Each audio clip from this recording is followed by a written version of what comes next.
Les ténèbres ne régneront pas toujours sur la terre.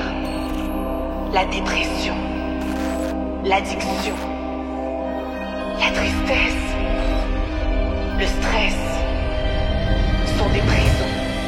La honte te pousse à t'isoler. Pendant toutes ces années, tu as cherché la liberté.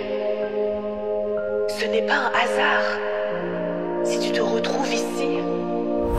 J'ai entendu tes cris. Je t'appelle encore une fois. Ne résiste pas. Laisse-toi conduire par le son de ma voix. Je suis là, avec toi.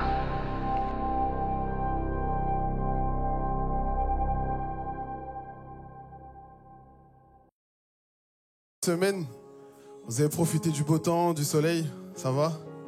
Super. Bienvenue dans la maison du Seigneur. Et on va démarrer cette célébration ce matin. Et on va poursuivre du coup avec notre thématique sur les 7 églises d'Asie mineure. Et on va voir l'église de Thyatire aujourd'hui. Et pour introduire, je vais juste parler du cœur en fait. Parler de nos cœurs. La Bible nous dit que Dieu sonde les reins et les cœurs. Et dans cette phrase, en fait, ce qu'on doit comprendre par là, c'est que Dieu, il regarde au plus profond de nous-mêmes, au plus profond de notre âme, de nos pensées, de nos sentiments. Et en fait, le cœur, il fait référence aussi au centre de notre vie spirituelle, en fait. Donc, tout ce qui se passe dans nos cœurs va avoir un impact dans notre vie spirituelle, dans notre relation avec Dieu, dans notre croissance spirituelle. Et j'aimerais ce matin qu'on se pose cette question et qu'on se demande quel est l'état de mon cœur ce matin?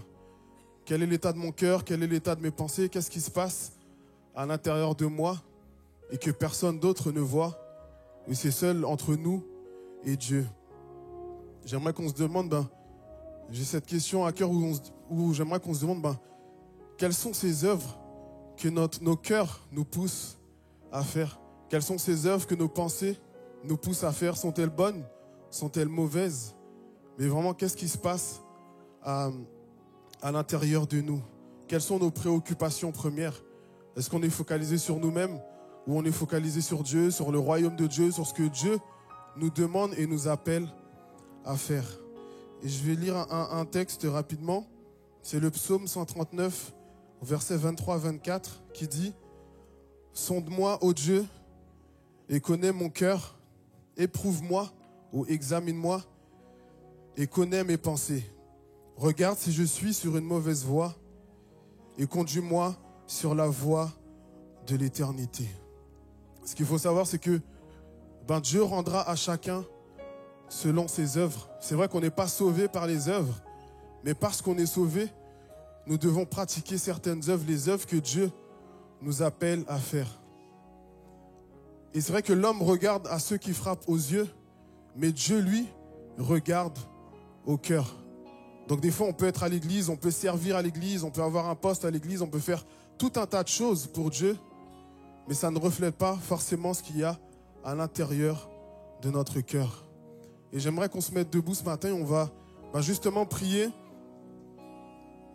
et justement faire cette introspection, s'examiner, de se dire ok, qu'est-ce qui se passe dans mon cœur? Quelles sont les choses pour lesquelles je dois demander pardon? Quelles sont les choses pour lesquelles je dois me repentir? Quelles sont les choses pour lesquelles tout simplement je dois demander à Dieu de l'aide pour vraiment qu'il puisse changer ça, transformer ça et que je puisse être tout simplement à son image. Donc j'aimerais vraiment qu'on puisse fermer les yeux et prendre le temps de s'examiner, de penser à nos vies, de penser à nos cœurs, à nos pensées, etc. Au péché qu'il y a en nous, aux mauvaises pensées qu'on peut avoir, aux mauvais désirs qu'on peut avoir, aux mauvaises passions qu'on peut avoir, qu'on puisse penser et réfléchir à toutes ces choses qui ne glorifient pas Dieu et qui sont en nous. On peut tromper les hommes, on peut avoir une image devant les hommes, mais Dieu, lui, il sonde les profondeurs de nos êtres. Alors j'aimerais juste qu'on puisse penser à ça et qu'on puisse tout simplement demander pardon à Dieu, qu'on puisse se repentir et qu'on demande à Dieu ce matin tout simplement qu'il puisse nous restaurer, nous changer, nous donner la force nécessaire de surmonter la tentation, de surmonter tous ces désirs mauvais et de nous aider tout simplement à être de plus en plus semblables à lui et à le refléter dans tout ce qu'on fait dans nos vies au quotidien. Alléluia, Roi des rois, Seigneur des seigneurs, je te prie ce matin que tu puisses venir en ce lieu, que tu puisses venir dans nos vies, venir dans nos cœurs, venir au plus profond de nous-mêmes, Seigneur Jésus. Je prie pour un esprit de repentance ce matin, Roi des rois, où on puisse reconnaître nos péchés, reconnaître nos torts, reconnaître là où nous avons fauté, Père éternel. On t'aime, Seigneur Jésus, on a foi en toi, on croit en toi, mais il y a quand même le péché, des fois, Père éternel, qui nous accapare. Il y a quand même certaines choses du monde pour lesquelles on te délaisse, Seigneur Jésus. Et ce matin, je prie, Roi des rois, que nos cœurs soient totalement tournés vers toi, que nos pensées soient totalement tournées vers toi, éternel mon roi. Et là où nous sommes tombés par le passé, là où nous sommes en lutte, on combat, Père éternel. En ce moment, Père éternel, je prie que tu puisses nous donner la force, le courage, Père éternel. Je prie que par ton esprit, tu nous aides, Roi des rois, à vaincre, éternel mon roi, tous les pièges de l'ennemi, toutes ces choses qui ne te glorifient pas, toutes ces choses qui nous empêchent d'aller plus loin avec toi, Seigneur Jésus. Alors je te demande ce matin, Père éternel, vraiment de faire un travail dans nos cœurs, dans nos pensées, dans notre esprit. Je prie que notre intelligence soit renouvelée ce matin. Je prie, Seigneur Jésus, que par ton esprit, éternel mon roi, que tu puisses nous changer, que tu puisses mettre en lumière ce qui ne va pas dans nos vies, éternel mon roi, et qu'on puisse, Père éternel, tout simplement lâcher prise et te laisser faire ton œuvre en nous, te laisser nous changer, te laisser nous purifier, te laisser nous nettoyer, Seigneur Jésus, afin que nous soyons à ton image, afin qu'on puisse briller, éternel mon roi, et afin que le monde voit que tu vis en nous, Seigneur Jésus. Alors viens ce matin, Roi des rois, je prie que les cœurs de pierre deviennent des cœurs de chair, je prie qu'on soit disposés, je prie qu'on puisse lâcher prise, je prie ce matin qu'on puisse s'abandonner totalement à toi, Père éternel. Je prie ce matin que les masques tombent, Seigneur Jésus, que les masques tombent, Roi des rois, et qu'on puisse tout simplement s'humilier devant toi, reconnaître nos péchés, reconnaître nos fautes, reconnaître nos manquements, reconnaître nos faiblesses, éternel mon roi, et te laisser travailler en nous, Seigneur Jésus. Alors viens ce matin, viens dans chacune de nos vies, viens dans ma vie, Seigneur, et change-moi, Jésus. Transforme-moi, Père éternel. Rends-moi meilleur, Jésus. Rends-moi semblable à toi. J'ai besoin de toi, Père éternel. Sans toi, nous ne pouvons rien faire. Alors, Saint-Esprit, viens ce matin. Viens et fais ton œuvre. Nous nous attendons à toi. Nous sommes là pour toi ce matin, Jésus. Alors, viens, Roi des rois, et agis, Père, dans le nom de Jésus. Alléluia. Alléluia. Merci, Seigneur. Alléluia. On va prendre le temps dans la présence de Dieu. Dis à ton voisin, tu es accepté de Dieu et tu es à la bonne place. Peu importe ton péché, peu importe ce que tu as vécu, peu importe, tu es à la bonne place. Et Dieu t'accepte tel que tu es. Et on va célébrer le nom de Jésus. Et on va lui dire, Seigneur, on veut juste impacter ton royaume. Ce qui est beau avec Dieu, c'est que malgré nos manquements et nos fautes, il a besoin de nous pour qu'on puisse impacter son royaume. Alors on va le déclarer ensemble.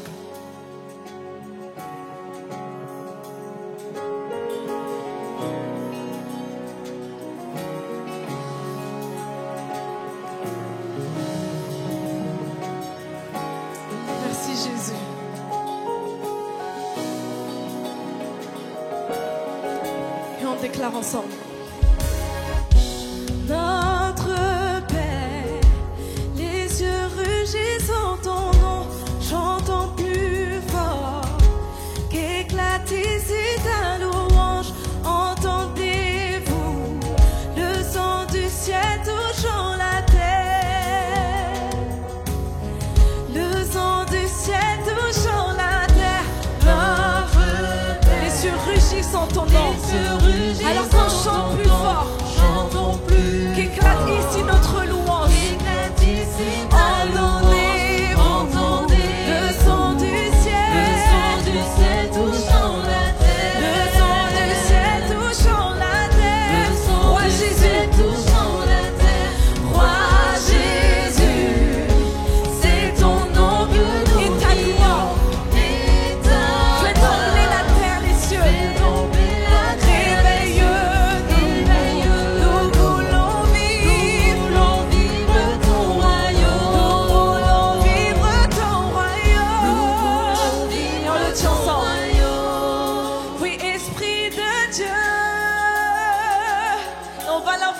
Déchire les cieux, déchire les cieux. Viens, Esprit de Dieu, Oui, Esprit de Dieu, déferle en ce lieu. Déferle en ce lieu. Est-ce qu'on peut le déclarer ensemble? Esprit de Dieu, viens, déchire les cieux. Esprit de Dieu, Seigneur, viens, déchire les cieux. Déchire les cieux. Oui, viens, Esprit de Dieu. Esprit de Dieu, déferle en ce lieu. Déferle en ce lieu. Encore une fois, viens, Esprit de Dieu, déchire les cieux. Nous t'invitons en ce lieu, Jésus. On veut impacter ton royaume. Seigneur, tu viens nous utiliser. Déchire les cieux. Oh oui, viens, Esprit de Dieu, déferle en ce lieu. Esprit de Dieu, déferle en ce lieu. Déferle en ce lieu. Roi Jésus, c'est ton nom que nous prions.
Merci pour qui tu es, Seigneur.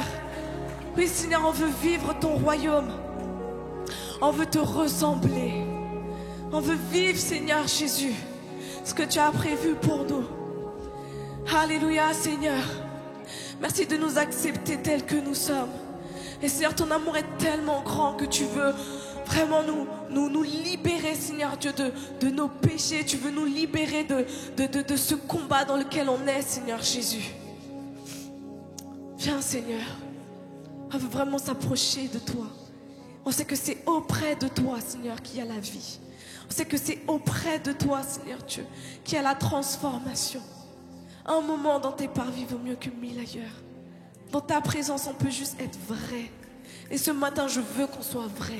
Seigneur, voici le péché avec lequel je suis en train de lutter. Voici les pensées avec lesquelles je suis en train de lutter. Voici le combat avec lequel je suis en train de me battre. Mais Seigneur, tu es Dieu et tu es assez grand pour pouvoir m'aider dans ce que je vis. Alléluia, Jésus.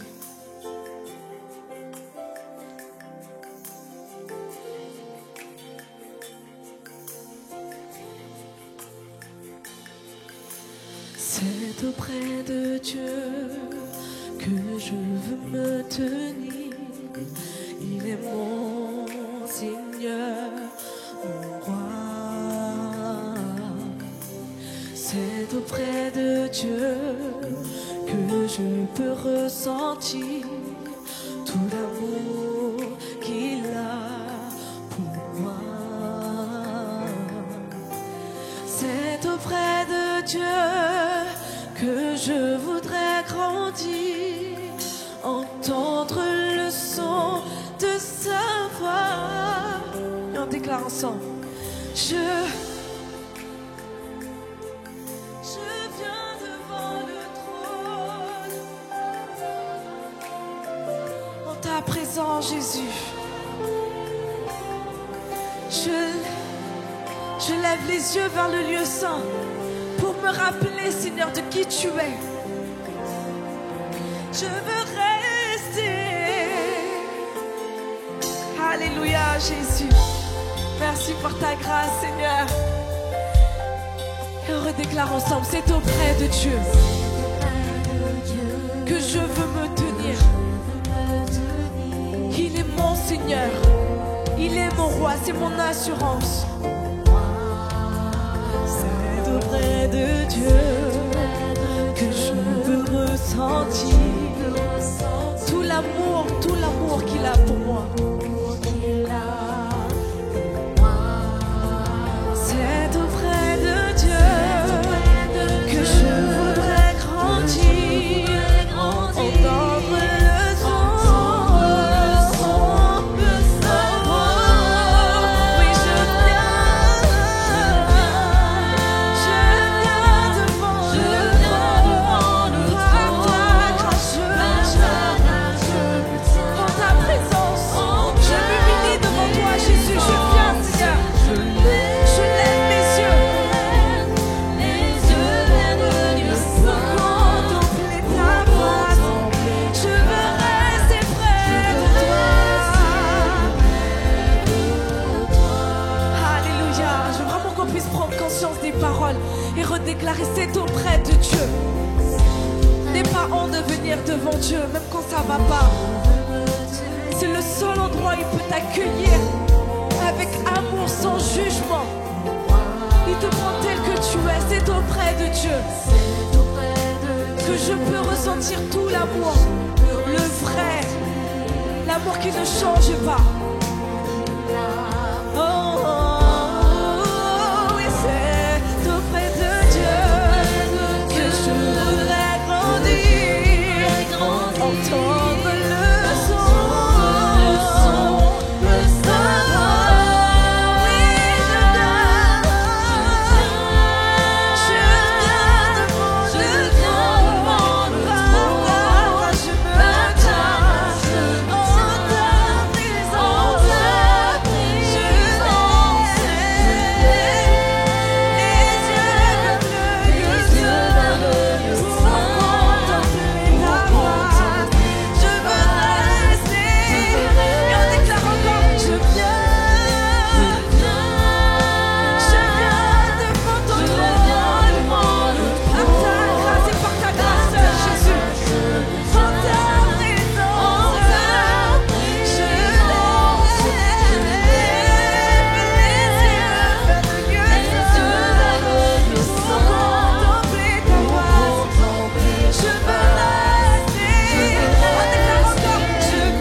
D'amour, Seigneur, je veux rester près de toi.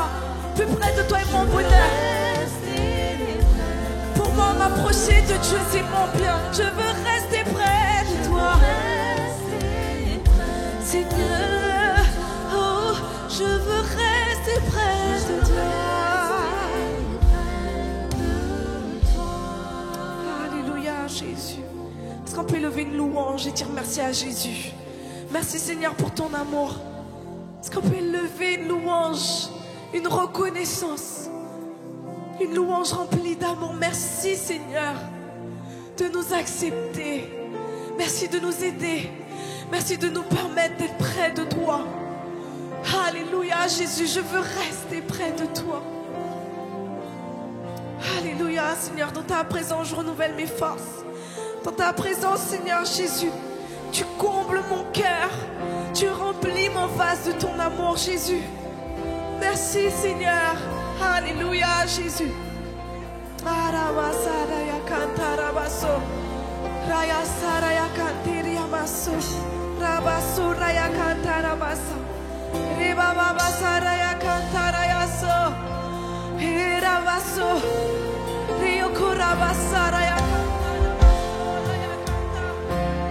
Alléluia, Jésus, on t'élève, on t'élève, on t'élève, on t'élève.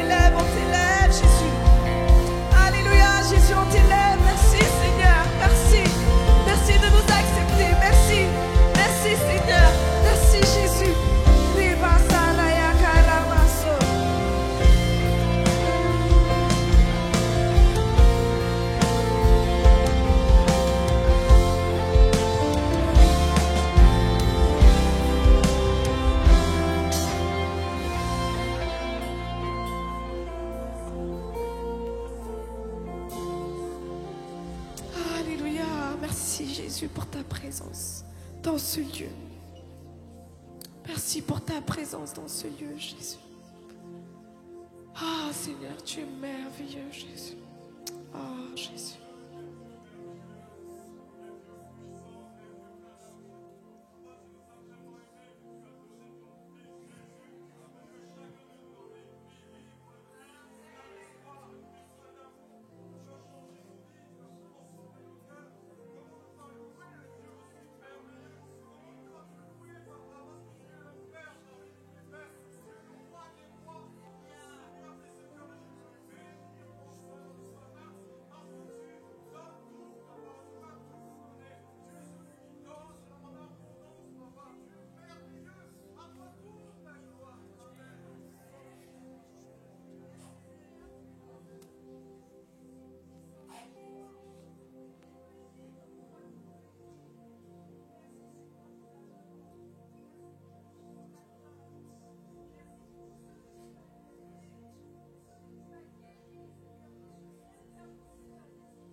Jésus. On va aller encore en profondeur. Et on va inviter Dieu lui-même à venir sonder nos cœurs. Il n'y a que l'Esprit qui peut nous révéler ce qui se passe dans nos cœurs. Il n'y a que l'Esprit qui peut nous aider à voir, à nous examiner nous-mêmes. On va aller les chercher dans sa présence et lui dire: Seigneur, viens sonde-moi, connais mon cœur. Éprouve-moi et connais mes pensées. Regarde si je suis loin de toi. Regarde si je suis sur une voie qui n'est pas la tienne. Et conduis-moi vers ta voie, toi. Jésus. Sonde-moi, oh Dieu, et connais mon cœur. Éprouve-moi, Seigneur, et connais mes pensées. Regarde si je suis loin de toi. Regarde si je suis sur une mauvaise voie. Regarde si je suis loin de toi, et conduis-moi dans toutes tes voies pour l'éternité. Alléluia. Et on déclare ensemble: sonde-moi, sonde-moi, Dieu, et connais mon cœur.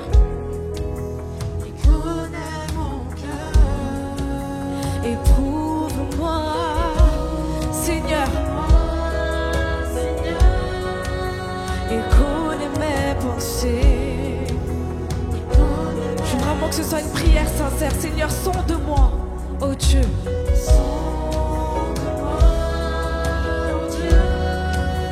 Et connais mon cœur, Jésus. Et parfois il faut qu'on passe par là. Seigneur, viens, éprouve-moi par le feu. Et connais mes pensées. Regarde si je suis loin de toi. Regarde si je suis sur une mauvaise voie. Regarde si je suis loin de toi. Oui, conduis-moi dans toutes tes voies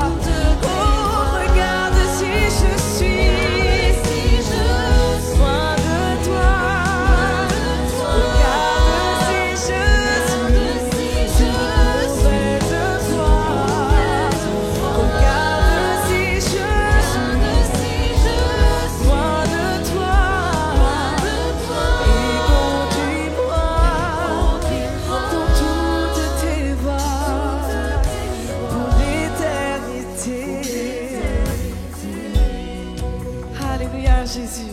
Merci, Seigneur. Viens, Seigneur, sois de moi. On a besoin de toi, Seigneur. Pour les temps qui arrivent, on a besoin de toi. Aide-nous, Seigneur. Viens, éprouve-moi. Fortifie ma foi. Relève-moi. Et connais mes pensées. Encore une fois. Seigneur, oui, sonde-moi. Viens, Seigneur. Toi seul connais mon cœur. Et merci pour ça, Jésus. Tu me connais mieux que moi-même. Éprouve-moi. Et connais mes pensées. Viens, regarde si je suis, Seigneur. Regarde si je suis de toi. Viens, ramène-moi. Regarde si je suis sur une mauvaise voie. Regarde si je suis loin de toi. Et conduis-moi, Seigneur. Et conduis-moi dans toutes tes voies. Viens, regarde si je suis loin de toi. Regarde si je suis sur une mauvaise voie. Regarde si je suis loin de toi. Viens, regarde si je suis sur une mauvaise voie, Jésus. Viens, Seigneur. Regarde si je suis loin de toi. Regarde si je suis sur une mauvaise voie. Regarde si je suis loin de toi. Oui, et conduis-moi dans toutes tes voies. Pour l'éternité, pour toujours et à jamais. Alléluia, Jésus. Ah oui, Seigneur, pour l'éternité. On veut te suivre, Seigneur, pour l'éternité. Aide-nous à nous accrocher à toi, Seigneur. Alléluia, Jésus. Je veux vraiment qu'on arrive à être vrai, vraiment, devant Dieu. Moi, je suis concernée par ça, on est tous concernés. Et je me rends compte que, et Dieu me faisait comprendre aussi, et c'est sur quoi on va traiter aujourd'hui, c'est que, ok, on peut s'appeler chrétien, on va à l'église, on peut suivre Christ, on peut faire des œuvres extraordinaires. Mais parfois, on peut accepter des choses qui ne rentrent pas dans ce que Dieu veut. Comme compromettre sa parole en pensant que ouais, ça va, ça passe, la grâce de Dieu est là, il va me pardonner, c'est bon, ça va. La grâce est là certes, mais il ne faut pas qu'on joue avec, parce que Dieu est Dieu et c'est réel. Il est Dieu. Et le fait qu'il soit là à la croix pour nous est déjà un acte juste extraordinaire et fort. Et on ne peut juste pas s'amuser avec ça. Dieu recherche vraiment des adorateurs qui l'adorent en esprit et en vérité. Il recherche des cœurs sincères. Il recherche moi, mon cœur sincère. Et parfois, je ne suis pas vrai devant lui. Et là, je veux qu'on prenne cette chanson. Prends la position que tu veux. Mais je veux qu'on puisse se repentir tout simplement. Là, on va chercher Dieu. Et dire, Seigneur, dans quel domaine de ma vie je ne suis pas vrai avec toi? Dans quel domaine de ma vie? Dans quelle chose qui se passe dans ma vie j'ai fait des compromis? Et que finalement, j'ai continué de faire ma route en continuant de te louer parce que tout simplement, ta grâce est là. Mais parfois, Dieu nous dit, hey, il faut aussi que tu viennes te repentir dans ma présence. Parce que la repentance ouvre juste des portes extraordinaires pour accéder au royaume de Dieu. Et je veux qu'on puisse juste fermer les yeux et dire, Seigneur, là, je ne veux pas me repentir, juste me repentir. Mais je veux te demander pardon avec la profondeur de mon cœur. On n'est pas dans l'Ancien Testament pour prendre des animaux et aller faire des sacrifices. Même à un moment donné, Dieu a dit, même les animaux ne suffisent même pas. Il a dit, je vais vous envoyer mon fils, qui est le sacrifice parfait pour vos péchés. Je veux qu'on dise à Dieu, Seigneur, je te demande pardon de tout mon cœur, mon être. Et juste aide-moi, révèle-moi ces choses sur lesquelles je ne t'ai pas demandé pardon. On y va. Je viens confesser mes iniquités, mon Dieu, Mon Dieu, mon Dieu. je me suis écartée de ta volonté. Je suis écartée de ta volonté, mon Dieu, Mon Dieu. mon Dieu. Alors je le dis là, je ne partirai pas Je ne partirai pas inchangé sans que tu ne m'aies pardonné, Jésus. C'est vital. Et sans que tu ne m'aies transformé. Transformé, mon Dieu, mon Dieu.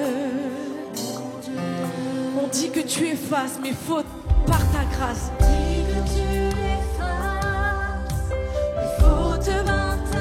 Mon Dieu, oui mon Dieu. Et ça c'est mon assurance, je crie au nom de Jésus. Ma prière est entendue. Mon Dieu, oui mon Dieu. Oh, je ne partirai pas. Déclare-le. Si c'est le désir de ton cœur, sans que tu ne m'aies pardonné. Et sans que tu ne m'aies transformé. Mon Dieu, on déclare, il n'y a pas, oui, il n'y a pas de Dieu comme toi. Je reconnais avoir péché contre toi, Jésus. Si tu me pardonnes, mais qui le fera, mon Dieu, mon Dieu. Sans toi la vie n'a plus de valeur. Viens, sauve-moi. J'ai donc besoin d'un sauveur. Oui, restaure-moi. Mets ta joie dans mon cœur. Oui, mon Dieu. On déclare ensemble, sans toi la vie n'a plus de valeur. Oui, sans toi la vie, elle n'a pas de goût, elle n'a même pas de saveur. Sauve-moi, j'ai tant besoin d'un sauveur. Restaure-moi, mets ta joie dans mon cœur. Oui, mon Dieu, mon Dieu. Et je le déclare, je ne partirai pas inchangé. Je ne partirai pas inchangé. Sans que tu ne m'aies pardonné, Jésus. Seigneur, c'est vital. J'ai besoin de ton pardon pour avancer. Et sans que tu ne m'aies transformé. Mon Dieu, on le déclare ensemble. Non, Seigneur, je ne partirai pas inchangé. Je ne partirai pas inchangé. Sans que tu ne m'aies pardonné. Et sans que tu ne m'aies transformé. Mon Dieu, mon Dieu,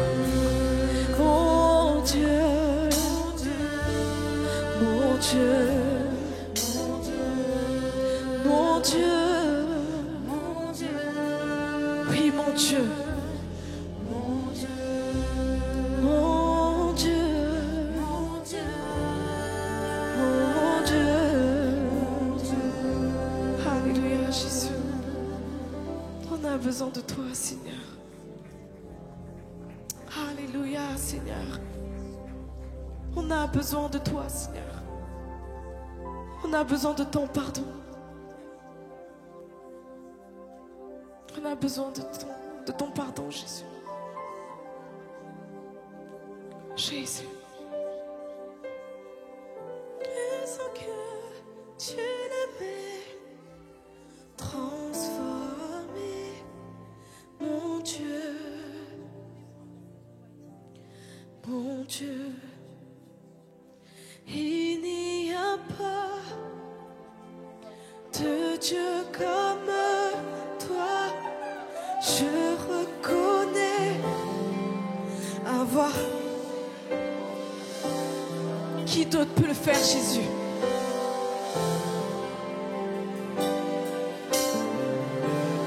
Mon Dieu, mon Dieu, sans toi la vie n'a plus de fin. Viens, sauve-moi, j'ai tant besoin d'un sauveur. Restaure-moi.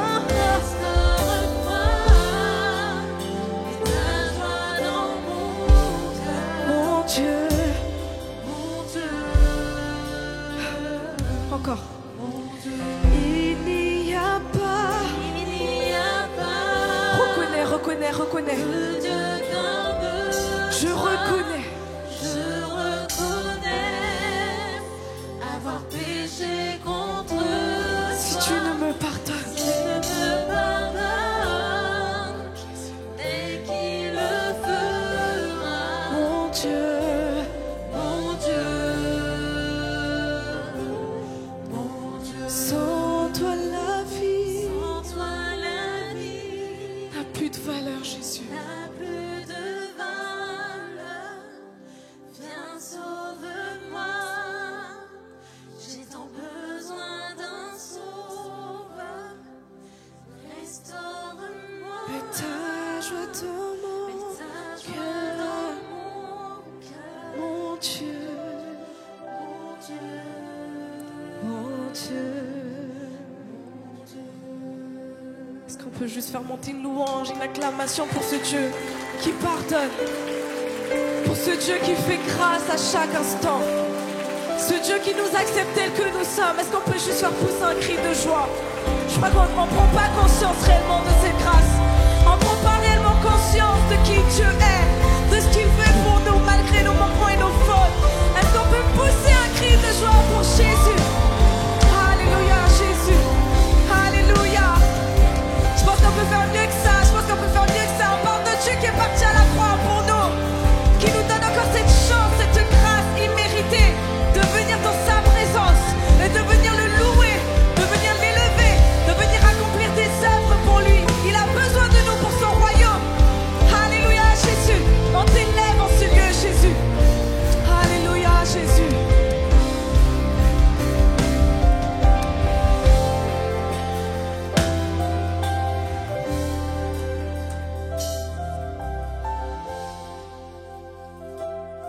Alléluia.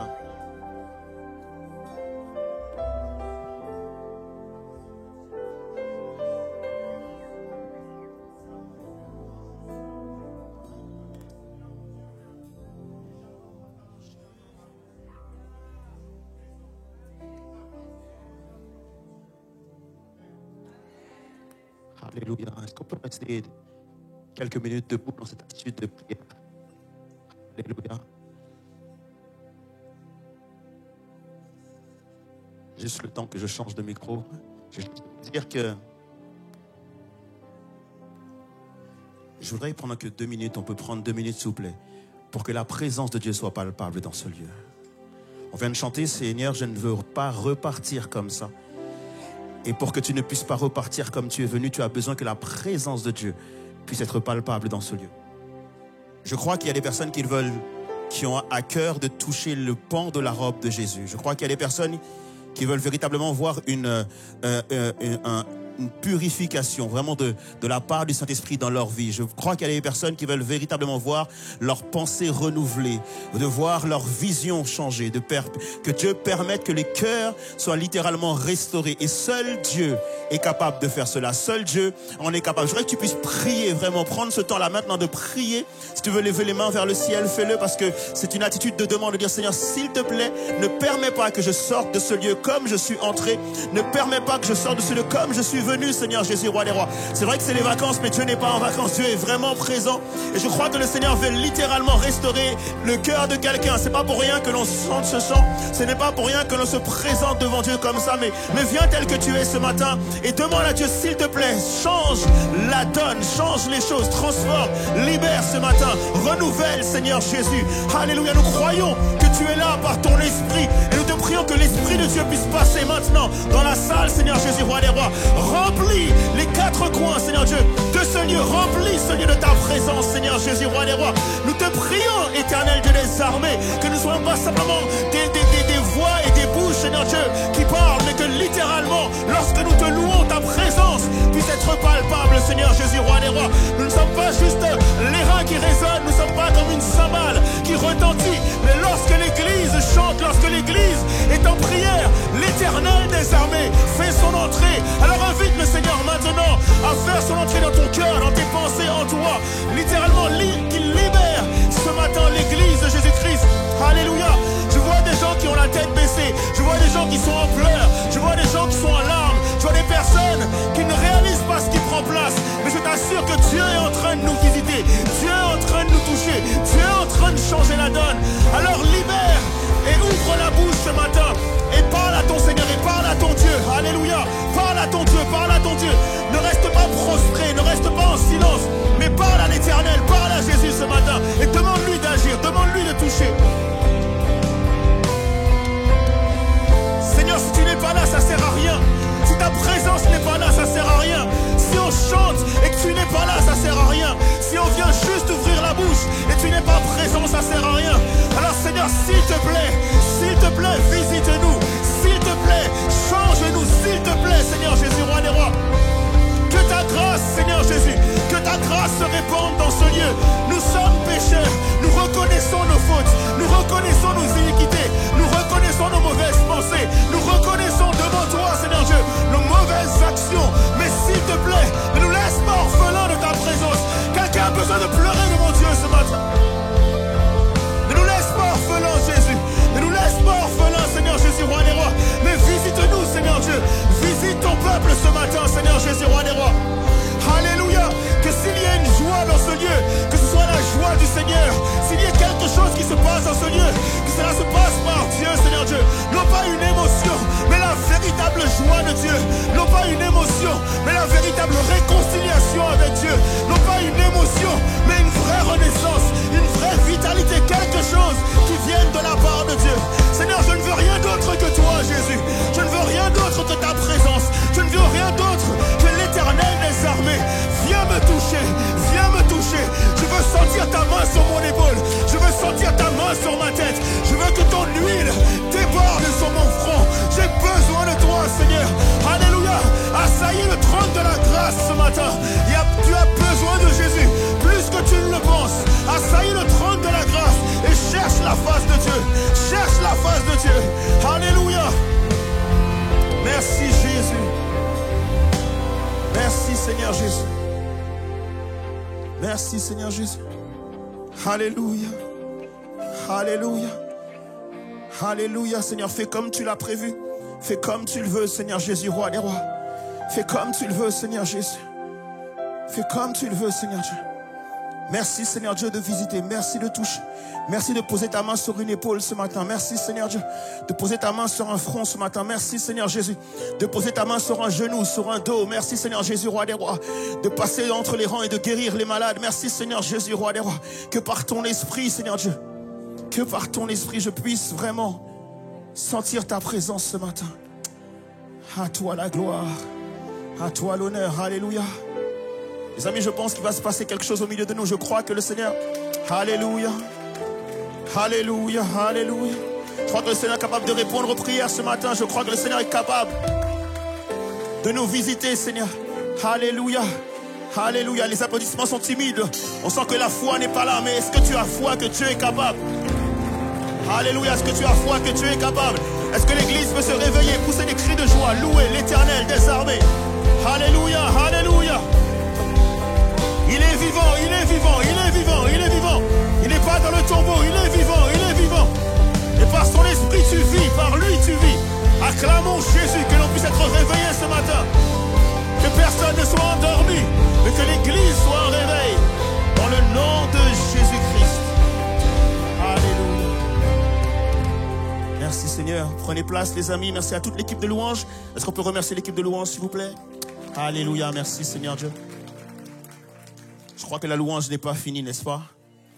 Alléluia. Je suis persuadé que le Seigneur a quelque chose à faire au milieu de nous ce matin. Comme il a déjà commencé à le faire et il va continuer à le faire. Amen. Amen. Pour ceux et celles qui sont peut-être surprises de me voir ce matin, il s'est dit, mais le pasteur, normalement, il avait dit qu'il était en vacances. Non, je n'étais pas encore en vacances, du coup. Nous étions avec toute la famille donc, dans une colo qui était au Térébinthe. Du coup, les enfants, les ados étaient en colo avec ma femme. Du coup, on était pasteurs des ados. Et on a pu prêcher quasiment tous les matins. Certaines fois aussi, c'était aussi le soir. Le week-end dernier, donc nous avions mariage. Donc on était présents sur Paris et mon épouse a prêché du coup le week-end dernier. Et donc la colo s'est terminée ce vendredi. Et honnêtement, je bénis Dieu parce que c'était une excellente colo. Dieu a vraiment béni, Dieu a vraiment fait grâce. Nous étions avec 37 adolescents, pour le coup. Et donc, 37 adolescents, on a eu des temps particuliers vraiment de prière. Les ados avaient vraiment une soif de Dieu. Il y a vraiment, depuis quelques mois maintenant, un réveil parmi les adolescents. C'est extraordinaire. Et je bénis Dieu pour cela. Pas mal d'adolescents ont pris leur baptême cette année. On pensait être les seuls, mais non. Dans beaucoup d'églises, et j'ai pu rencontrer beaucoup de pasteurs aussi qui me disent, oui, les ados ont donné leur vie à Jésus-Christ et qu'ils ont fait 40, 50, 60 baptêmes pour certaines églises cette année. Je bénis Dieu vraiment pour ce que le Seigneur est en train de faire. Et donc, nous étions 37 ados. Parmi les ados, il y avait pas mal d'ados qui avaient déjà donné leur vie à Jésus-Christ, qui étaient déjà passés par les eaux du baptême. Et certains autres, non. Et par la grâce de Dieu, il y en a 11 d'entre eux qui ont donné leur vie à Jésus-Christ pendant le temps de colo. Et je veux vraiment qu'on puisse célébrer ça. Okay? Est-ce qu'on peut célébrer lorsque Jésus fait passer des gens des ténèbres à la lumière? Donc je bénis Dieu pour cela. Ça se trouve, ils sont en train de suivre le culte. Donc du coup, mais je prie aussi pour que dans toutes les églises dans lesquelles ils vont aller, c'était notre prière de fin, à la fin de la colonne, on a prié pour ça, pour que les églises dans lesquelles ils vont aller puissent les accueillir. Parce que des fois, quand on est jeune et qu'on demande le baptême, on nous fait comprendre qu'il faut attendre, etc., etc. Mais je prie vraiment que tous les pasteurs, que tous les responsables d'église qu'ils vont aller voir, leurs responsables de jeunes, leurs responsables d'ados, tout ça, vont pouvoir aussi les accueillir et pouvoir effectivement les amener jusqu'au baptême pour concrétiser vraiment le choix, le pas en tout cas qu'ils ont fait de pouvoir suivre Jésus. Amen. Donc du coup, effectivement, par contre, c'est vrai qu'aujourd'hui, du coup, c'est mon dernier dimanche avant le mois de septembre. Donc là, ouais, je vais pouvoir partir effectivement en vacances en étant content que le travail est bien fait. Amen. Donc du coup, c'est le 4e dimanche, du coup, que on est sur une thématique qui est sur les 7 églises de l'Apocalypse. Et donc, ce matin, nous allons avoir justement une prédication sur l'église de Thyatire. Ce sont les 7 églises de l'Apocalypse, les 7 églises dans le livre de la Révélation. Et donc, du coup, effectivement, ce sont des églises qui se trouvent aujourd'hui en Asie mineure, particulièrement en Turquie. Mais cependant, si vous allez visiter aujourd'hui la Turquie, vous ne verrez peut-être pas même trace de ces églises qui ont existé. Et c'est vrai que pour moi, c'est vraiment un sujet. Je me dis, mais comment se fait-il qu'il n'y ait plus aucune trace de ces églises? Est-ce que ces églises ont bien écouté ce que l'Esprit de Dieu avait à dire aux églises? Parce que c'est de ça qu'il est question. Dans ces 7 églises ont des particularités et ils ont des choses qu'ils font bien, d'autres moins bien. Et à chaque fois, Jésus vient les avertir. Et c'est vrai qu'on se demande si, effectivement, toutes ces églises ont pu écouter la voix de Jésus-Christ ou est-ce qu'elles ont ignoré cette voix-là. Est-ce que ce sont ces raisons qui font que aujourd'hui ces églises-là n'existent plus? Donc, il faudrait voir dans l'histoire comment ça s'est produit. Mais cependant, voilà, on va voir l'église de Thyatire. Et l'église de Thyatire a une particularité, c'est que c'est une église tolérante. Thyatire est une église tolérante et juste pour vous encourager aussi à lire le livre de l'Apocalypse, le livre de Révélation, ce n'est pas un livre pour nous embrouiller, ok? Même s'il y a beaucoup d'images, beaucoup de choses que l'on ne comprendrait pas forcément de prime abord, mais cependant c'est un livre justement qui est adressé aux serviteurs de Jésus-Christ, à tous les enfants de Dieu. Et c'est pas un livre justement qui est casse-tête, prise de tête, mais c'est un livre qui est vraiment plein de bénédictions, plein d'encouragements et surtout aussi des avertissements. Et donc c'est très important en tant que disciple de Jésus, en tant qu'enfant de Dieu, qu'on puisse prendre connaissance justement du livre de l'Apocalypse. Et donc j'espère en tout cas que ces 7 messages que vous allez avoir, parce qu'après celui-ci il en restera encore 3, et ben ces 7 messages que vous allez avoir vont vous permettre justement de vous familiariser un peu plus avec le livre de l'Apocalypse et peut-être vous donner envie effectivement de le lire beaucoup plus, parce que souvent on croit que c'est la fin des temps, l'Apocalypse, et donc du coup on se dit c'est aussi présent. Ok. Alors Apocalypse 2 versets 18 à 29 nous dit quoi? C'est Jésus qui parlait, qui dit: écrit à l'ange de l'église de Thyatire, voici ce que déclare le Fils de Dieu, celui dont les yeux flamboient comme du feu et dont les pieds brillent comme du bronze poli. Je connais ton activité, ton amour, ta fidélité, ton esprit de service et ta persévérance. Je sais que tu es encore plus actif maintenant qu'au commencement. Mais j'ai un reproche à te faire. Tu tolères Jézabel, cette femme qui prétend parler de la part de Dieu. Elle égare mes serviteurs en les incitant à se livrer à l'immoralité et à manger de la viande provenant des sacrifices offerts aux idoles. Je lui ai laissé du temps pour changer de comportement, mais elle ne veut pas se détourner de son immoralité. C'est pourquoi je vais la jeter sur un lit de douleur. J'infligerai également de grands tourments à ses compagnons d'adultère, à moins qu'ils ne renoncent aux mauvaises actions qu'elle leur inspire. De plus, je ferai mourir ses enfants. Ainsi, toutes les églises sauront que je suis celui qui discerne les pensées et les désirs des humains. Je traiterai chacun de vous selon ce qu'il aura fait. Quant à vous qui à Thyatire ne vous êtes pas attachés à cette fausse doctrine et qui n'avez pas appris ce que ces gens appellent les profonds secrets de Satan, voici ce que je déclare. Je ne vous impose pas d'autre fardeau, mais tenez fermement ce que vous avez jusqu'à ce que je revienne. À ceux qui auront remporté la victoire et qui auront fait ma volonté jusqu'à la fin, j'accorderai le pouvoir que j'ai reçu moi-même de mon Père. Je leur donnerai le pouvoir sur les nations et ils dirigeront avec une autorité de fer, et les briseront comme des pots d'argile. Je leur donnerai aussi l'étoile du matin. À ceux qui auront remporté la victoire et qui auront fait ma volonté jusqu'à la fin, j'accorderai le pouvoir que j'ai reçu moi-même de mon Père et je leur donnerai le pouvoir sur les nations et ils dirigeront...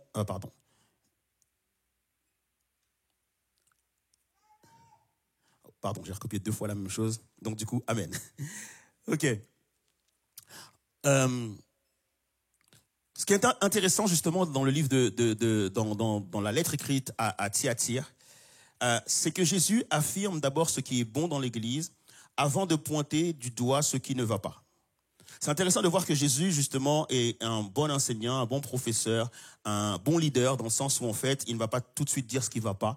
Il va d'abord, effectivement, dire à ses enfants, voilà ce que vous faites de bien, voilà les œuvres que vous faites de bien, et du coup, ensuite, il va dire ce qu'il ne va pas pour te dire comment t'améliorer, comment, effectivement, devenir meilleur. Et donc, ce qu'il a contre l'église de Thyatire, c'est que l'église de Thyatire tolère Jézabel. Et donc, il considère que l'église de Thyatire est une église de tolérance. La première chose dont je voudrais voir avec vous ce matin, c'est est-ce que la tolérance est une vertu? Est-ce que la tolérance est une vertu? Aujourd'hui, dans notre monde d'aujourd'hui, dès lors qu'on affirme que des paroles ou que des comportements sont mauvais, on nous traite de personnes intolérantes. Vous êtes d'accord avec ça ou pas? On considère que nous n'avons pas de tolérance dès lors qu'on veut dire la vérité. Et on nous fait comprendre que, du coup, la tolérance devient un principe pour vivre en paix avec tous. En gros, on nous fait comprendre que la tolérance, c'est justement être capable d'apprécier chacun à sa juste valeur. C'est aussi la possibilité d'accepter tout le monde tel qu'il est. Et donc, du coup, on nous fait comprendre justement que la tolérance est un bon principe. Cependant, il me semble que, et pas seulement pour les chrétiens, mais pour tous les êtres humains, on considère que lutter contre l'erreur, contre le mal moral, c'est une bonne chose. Est-ce qu'on est d'accord avec ça ou pas? Que nous n'avons pas à nous accommoder ou à accepter le mal. Et que l'on doit dénoncer justement tout comportement, tout mauvais comportement, toute mauvaise action, toute mauvaise parole. Et que c'est là notre but de faire ça. Et effectivement, on doit apprécier le fait que des personnes peuvent avoir une langue qui est différente. On doit apprécier que des personnes puissent avoir des convictions différentes, une culture différente, une couleur de peau différente, des coutumes et même des valeurs différentes. Mais ces choses-là, en fait, ce ne sont pas de la tolérance. C'est plutôt du respect. On est d'accord avec ça ou pas? On ne doit pas tolérer ta couleur de peau. On doit respecter ta couleur de peau. On doit respecter ta langue. On doit respecter tes valeurs. Et là, c'est pas de la tolérance, mais du respect. Est-ce qu'on est d'accord avec ça ou pas? Et donc, souvent, on voit qu'on confond la tolérance avec ce qui est en réalité du respect. Le mot tolérance est donc positif dès lors qu'on le confond avec un autre mot, soit le respect, soit l'amour. Est-ce que tolérance égale amour? Non. La tolérance, ce n'est pas de l'amour. Il y a beaucoup de personnes qui croient que justement qu'il y a un lien, que la tolérance, justement, lorsque je tolère quelqu'un, c'est justement parce que je ne veux pas le blesser, je ne veux pas lui faire du mal, etc., etc. Et on va croire que la tolérance, c'est de l'amour. Alors que non, la tolérance, ce n'est pas l'amour. Celui qui aime la tolérance, c'est Satan. Satan aime justement la tolérance, et il aime la tolérance en nous faisant croire que la tolérance serait l'amour. Et donc du coup, on est comme appelé à tout tolérer, toutes les débauches, toutes les mauvaises actions, toutes les mauvaises pensées, toutes les mauvaises paroles, etc., etc. Et c'est vrai que quelque part, c'est vrai que ce serait joli tout ça, mais cependant, c'est contraire à ce que Dieu veut. Jésus-Christ, qui est l'incarnation même de l'amour, reproche à l'église de Thyatire de tolérer. Jésus ne veut pas que l'on tolère. Jésus ne veut pas que l'on accepte, que l'on s'accommode de certaines choses, mais il veut que nous puissions dénoncer les erreurs, dénoncer les mauvaises choses. Et donc, du coup, on constate que c'est aujourd'hui, dans notre société, qu'on veut nous faire croire que la tolérance serait une vertu, alors que non.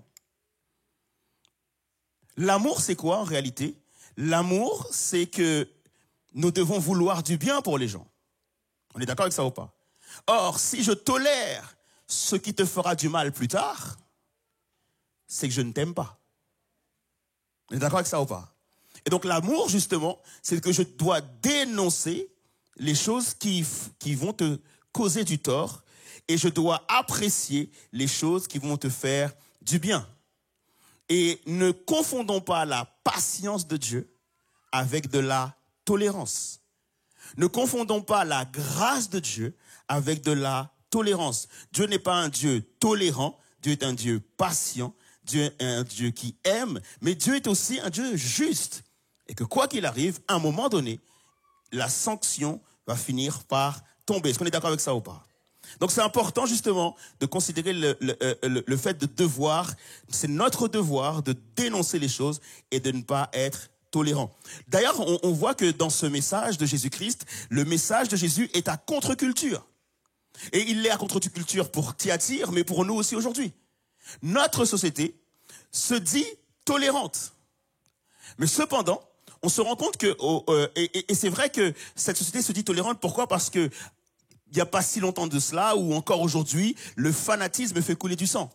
Donc, du coup, effectivement, la société se dit, maintenant, nous allons essayer de tolérer, etc., etc. Cependant, on se rend compte que cette société est la société la plus intolérante qui soit. Dans le sens où il y a une chose que la société ne tolère pas, c'est la vérité. La société ne tolère pas la vérité. Et d'ailleurs, la société établit qu'il y a plusieurs vérités. Et la société établit même que chacun peut avoir sa vérité. Et là, c'est de l'anarchie. On est d'accord avec ça ou pas? Et l'idée, c'est que effectivement, Jésus est le chemin, la vérité et la vie. Or, la société rejette Jésus et rejette la vérité de Jésus pour maintenir les gens dans les ténèbres. Et le texte de Romains chapitre 1, justement, nous dit que beaucoup connaissent la vérité, mais la gardent cachée et permettent aux gens, justement, de vivre dans les ténèbres. Tout ce que les êtres humains font aujourd'hui, les lois, les règles, etc., sont de la dégradation de l'être humain en tant qu'image de Dieu. Et permettent justement des choses pour donner aux êtres humains de faire tout ce qui est dégradant. Est-ce qu'on est d'accord avec ça ou pas? Non, vous n'êtes pas d'accord. Et tous ces systèmes, justement, nous transforment justement des personnes qui ne sont plus du tout des images de Dieu. Parlons un peu maintenant de l'église de Thyatire. Thyatire, en fait, d'abord la ville. La ville de Thyatire, comme vous le voyez sur la carte, en fait, se trouve entre Pergame et Sardes. C'est une ville connue, en fait, pour son commerce. C'est une ville, elle n'est pas plus grande, elle est plus petite, normalement, que les autres, mais elle est très connue, cette ville, pour son commerce, notamment le commerce du bronze. Thyatire avait vraiment de bonne qualité, de bonnes personnes aussi, justement, qui savaient maîtriser, justement, le bronze. Et il y avait dans cette ville, justement, plusieurs associations, plusieurs commerces, justement, plusieurs artisans pour le bronze. Et donc, du coup, cette ville était connue pour cela. Il y avait aussi dans cette ville, malheureusement, comme dans beaucoup de villes de l'Asie mineure à l'époque, un culte à l'empereur. Et justement, l'empereur se faisait appeler seigneur de la ville.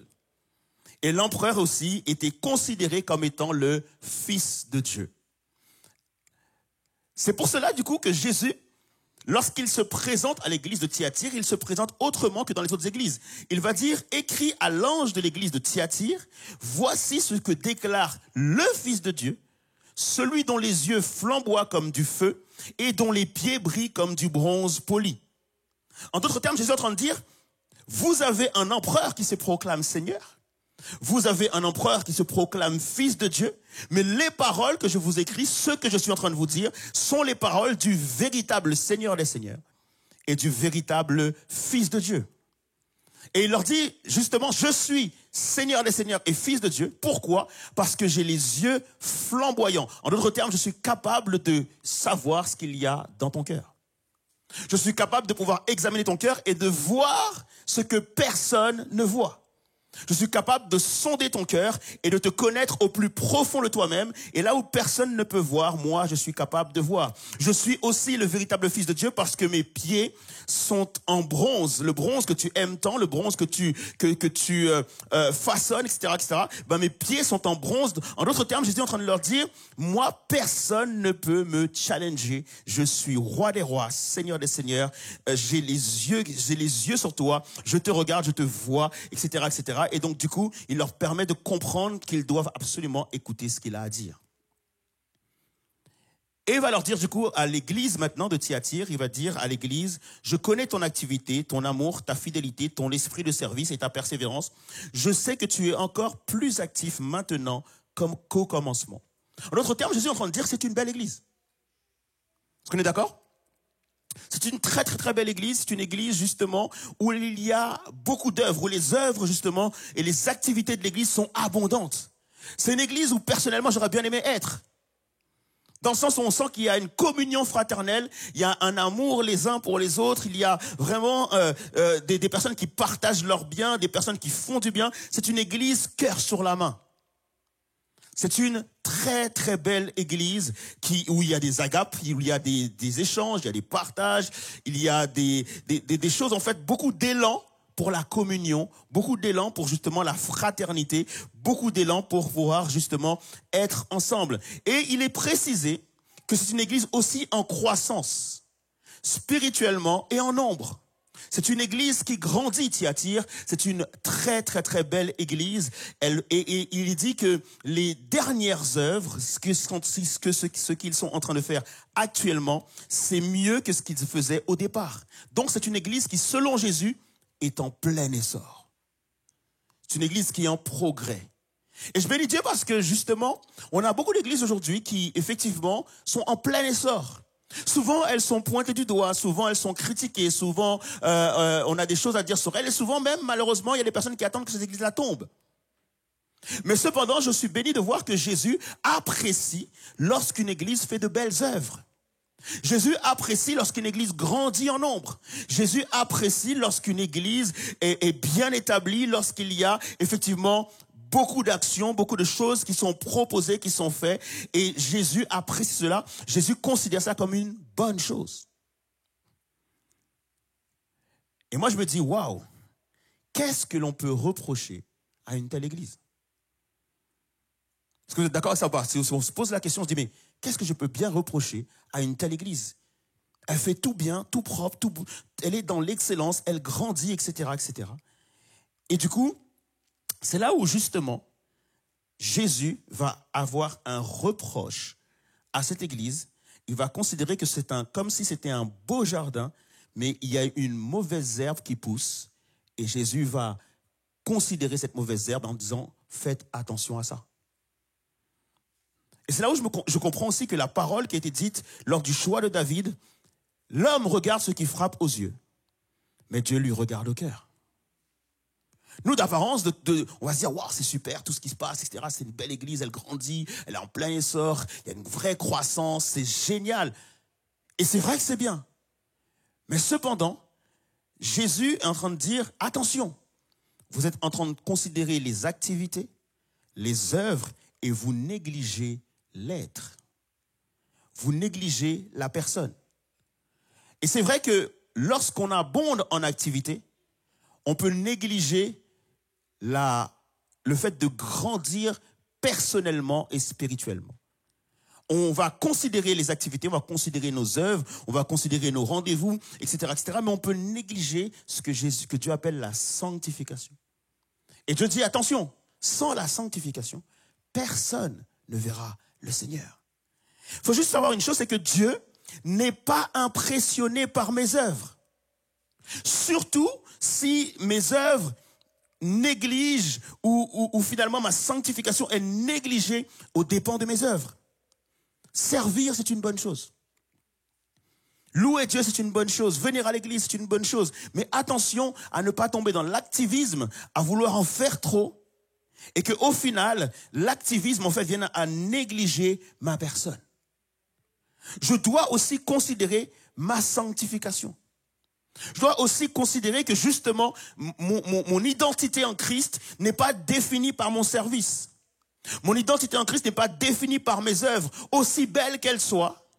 Mon identité en Christ est définie par ma sanctification.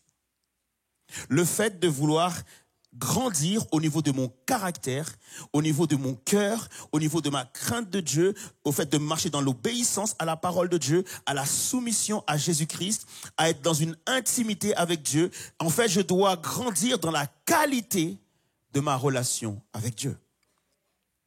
Et ça s'appelle la sanctification, et c'est quelque chose de très important. Donc Jésus pointe du doigt le fait que c'est un très beau jardin, il y a vraiment de très belles choses, il y a vraiment plein de choses qui se font, c'est super, mais il y a une mauvaise herbe toxique qui pousse, et Jésus leur dit, faites attention à ça.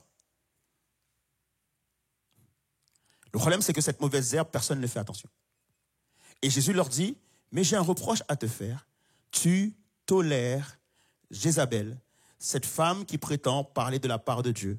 Elle égare mes serviteurs en les incitant à se livrer à l'immoralité et à manger de la viande provenant de sacrifices offerts aux idoles. Jézabel. Tu tolères Jézabel. Qui est Jézabel du coup? Jézabel, en fait, vous la connaissez sûrement dans l'Ancien Testament, parce que Jézabel, c'est une reine. Elle était la femme du roi Akab. Ok, et vous allez trouver son histoire dans les livres des rois. Et du coup, elle est femme, épouse du roi Akab. Cependant, elle est parentée donc à des personnes, justement, son père qui était un serviteur d'un dieu qui se nomme Baal dans l'Ancien Testament. Et donc, du coup, effectivement, c'est vrai que c'est bizarre de voir qu'une personne qui vient d'endroits où on adore des idoles et des faux dieux se marie avec un roi d'Israël. Malheureusement, c'est ce qui se passe, c'est que Akab, en fait, ne va pas regarder à cela. Il va pas se dire que se marier avec une femme idolâtre, ça peut changer beaucoup de choses. Et donc, il va épouser, du coup, Jézabel. En épousant Jézabel, en fait, ce qui se passe, c'est que il y a du coup un syncrétisme qui va se mettre en place en Israël, où justement le peuple sera détourné de la voie de Dieu et va commencer à servir aussi des faux dieux, et Jézabel va entraîner le peuple dans une idolâtrie. Et donc on se rend compte aujourd'hui qu'il y a plusieurs cérémonies qui existent. On est d'accord avec ça ou pas, hein? Plusieurs cérémonies qui existent et qui mettent en avant justement des stars, qui mettent en avant des célébrités, qui mettent en avant des personnes que des gens idolâtrent, que des gens adorent, que des gens justement adulent. Et donc on voit qu'il y a des cérémonies pour le cinéma, des cérémonies pour la musique, des cérémonies pour le football et d'autres sportifs, des Oscars, des Awards, des Ballons d'Or, des cérémonies d'ouverture, de JO, etc., etc. Mais en réalité, en fait, derrière toutes ces grandes cérémonies que tout le monde apprécie, regarde, tape des mains, applaudit, on sait qu'il y a une réalité extrêmement sombre derrière tout ça. On sait que justement ce que nous voyons et ce que nous ne voyons pas, il y a une grande différence entre les deux, et il se passe des choses extrêmement sombres, des choses très de la débauche, des choses qui sont sombres derrière tout ça que nous ne voyons pas forcément. Mais en réalité, à chaque fin de cérémonie, il y a une autre cérémonie plutôt nocturne que nous ne voyons pas, mais dont tout le monde est conscient. Mais tout le monde considère que ce n'est pas grave. Pourquoi? Parce qu'on aime voir les stars. À l'époque de Thyatire, c'est qu'on aimait voir les dieux. On aimait voir les dieux grecs, les dieux romains, on appréciait justement les astres, etc. On appréciait ce qu'on appelait la félicité. Et tout le monde voulait s'élever justement au rang de ces dieux-là.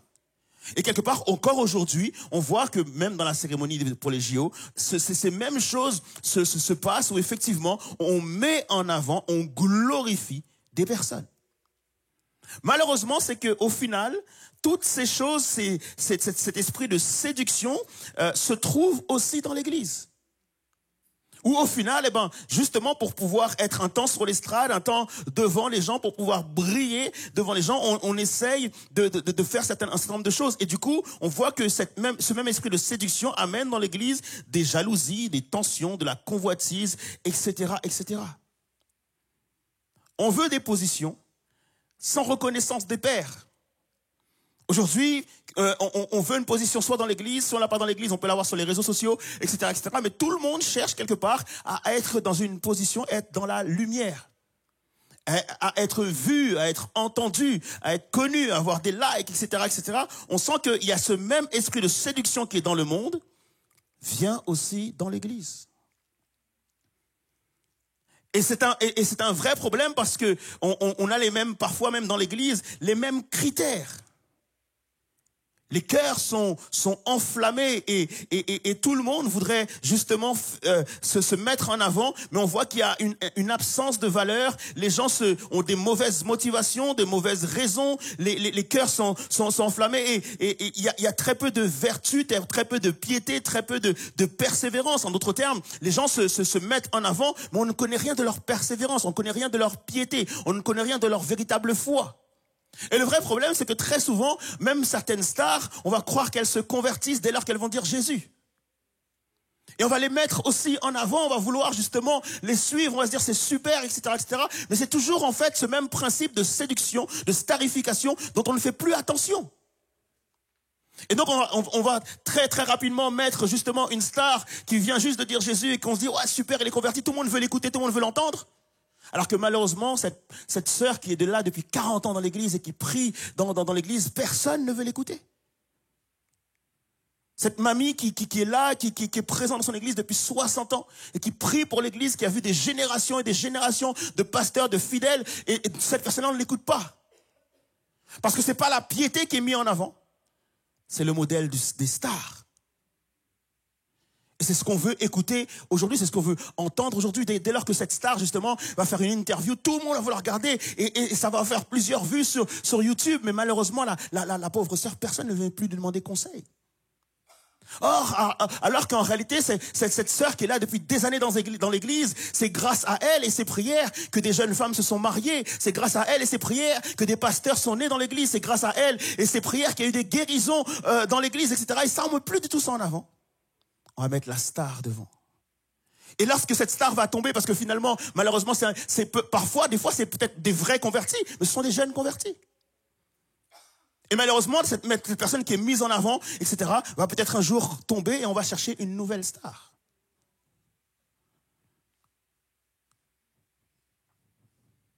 Et Jésus, justement, veut protéger son Église de l'esprit de Jézabel. Et je voudrais dire quelques mots justement sur l'esprit de Jézabel. Donc, comme je vous l'ai dit, du coup, Jézabel est une femme qui est mariée avec le roi Akab. Et elle est connue parce qu'elle a séduit justement le peuple d'Israël. Et dans cette église de Thyatire, c'est pas la même Jézabel, ok? C'est une autre personne que l'on appelle Jézabel. C'est certainement pas le vrai prénom de cette personne. Mais elle est vue comme justement une personne qui agit comme la Jézabel du passé. Et du coup, on comprend que ce n'est pas du tout maintenant une personne qui est dénoncée, mais véritablement un esprit qui était là depuis Jézabel dans les rois et qui est présent dans l'église de Thyatire et qui malheureusement est présent dans l'église aussi en 2024. Et donc, il nous faut absolument discerner l'esprit de Jézabel pour ne pas laisser Jézabel séduire. Parce que lorsque Jézabel séduit, ça crée des divisions, ça crée des tensions dans les églises. Donc, est-ce que vous m'autorisez à dire quelques mots ce matin sur l'esprit de Jézabel? Jézabel est donc un esprit, pas forcément quelque chose de toujours démoniaque. Parfois, c'est aussi du narcissisme. Parfois, c'est une forme aussi de perversion. Mais la plupart du temps, du coup, c'est un esprit de séduction et de contrôle. Ça, il faut vraiment que tu te rappelles de cela. L'esprit de Jézabel, c'est un esprit de séduction. J'avais un troisième mot, tu peux mettre la diapositive s'il te plaît, voilà, de manipulation et de contrôle.